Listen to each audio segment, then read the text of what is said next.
অবশেষে চলে এলো ব্রাজিল জাতীয় দলের চূড়ান্ত স্কোয়াড। কোচ ডোরিভাল জুনিয়র একের পর এক চমক দিয়ে সাজিয়েছেন এই দল।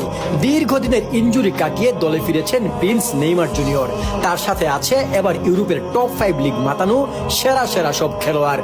এমনকি ব্রাজিলিয়ান লিগের সেরা সেরা খেলোয়াড়দেরও জায়গা দেওয়া হয়েছে দলে। দলে ডাক পেয়েছেন ওয়ান্ডার কিড এস্তেবা উইলিয়াম, তবে জায়গা হয়নি অস্কার এবং এনরিকের। আজকে আমরা জেনে নিব ডোরিভালের এই দলে কে আছেন আর কে নেই। ডোরিভালের স্কোয়াডে আছেন এই সিজনের ইউরোপের হয়ে সবচেয়ে সেরা খেলোয়াড় রাফিনহা। ব্যালন ডি'অর জয় এবার যিনি এগিয়ে আছেন সবার চেয়ে বেশি। আছেন রিয়াল মাদ্রিদ তারকা খেলোয়াড় ব্যালন ডি'অরের অন্যতম দাবিদার ভিনিসিয়াস জুনিয়র। আছেন রিয়াল মাদ্রিদ এবং ব্রাজিলের মোস্ট আন্ডাররেটেড নেইমারের প্রিয় খেলোয়াড় রদ্রিগো গোয়েজ। গোলকিপিং এ এলিসন এডারসন তো আছেনই, আবার তাদের সাথে আছেন বেন্তো। তবে গতরাতে লিভারপুলের হয়ে এলিসন যে পারফর্ম করেছেন তাতে মনে হচ্ছে না এলিসনকে হটিয়ে অন্য কেউ ব্রাজিলের এক নম্বর পছন্দ হতে পারবে। ব্রাজিলের ডিফেন্স নিয়ে অনেক দুশ্চিন্তা ছিল, কিন্তু এবার সেই দুশ্চিন্তার কিছুটা হলেও কমিয়ে দিয়েছেন ডোরিভাল। দলে জায়গা পেয়েছেন আর্সেনালের এই সিজনের সেরা পারফর্মার গ্যাব্রিয়েল ম্যাগালহেস, যিনি হালান্ডের মতো ডিফেন্ডারকে চোখে চোখ রেখে তাকে পকেটে রেখে শিখিয়ে দিয়েছেন কিভাবে হাম্বল হতে হয়। এছাড়াও দলে আছেন মুরিলো, যে আবার খেলছেন নটিংহামে।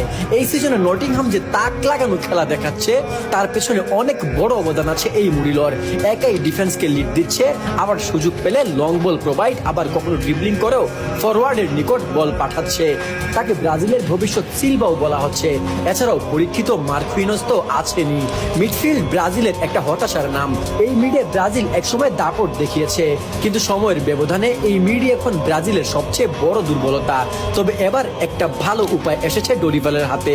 উলফসের হয়ে অসাধারণ খেলা ম্যাথিউস কুনহা আছেন এবার, যাকে নিয়ে আলোচনা হচ্ছে চারিদিকে, যাকে দলে ফেরাতে ইতিমধ্যেই উঠে পড়ে লেগেছে বিশ্বের নামি দামি সব ক্লাব। আছেন নিউক্যাসলের ব্রুনো গুইমারেজ। তবে ব্রাজিলের সবচেয়ে শক্তির জায়গা তাদের অ্যাটাকিং অর্থ।